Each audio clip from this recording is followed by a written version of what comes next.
Besart Kelmendi, një orë me Nofkën Gjesi, është fituesi i edicionit të 4 të shtëpisë më të famshme në Shqipëri.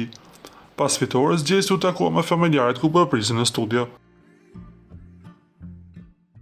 Nëna e banorit Pejan emocionoi me fjalët ku e përgëzoi përdorimin dhe respektin që këngëtari kishte në raport me banorët e tjerë. Jam nëna më e lumtur për durimin tënd dhe respektin që e ke pasur për të gjithë banorët, u shpreh ajo teksa përqafonte Gjestin. Gjesti arriti të fitojë çmimin e madh për 100.000 eurosh duke lënë pas Rozana Radin si finalisten e dytë. Por ajo që u vure më shumë ishte takimi i Eglit me prindërit e Gjestit, një video që po qarkullon gjerësisht në rrjetet sociale ka tërhequr vëmendjen e publikut. Nëna e Gjestit duket se e pret Eglin me një qëndrim të ftohtë, gjë që ka ndezur debatet në komente. Shumë nga fancat kanë menduar se familja e Gjestit nuk është dakord që Egli të lidhet me Gjestin, ndërsa Gjesi nga ana tjetër është akoma skeptik sa i përket marrëdhënies së tyre. Se çfarë do të ndodhë me ta, na mbetet vetëm të presim.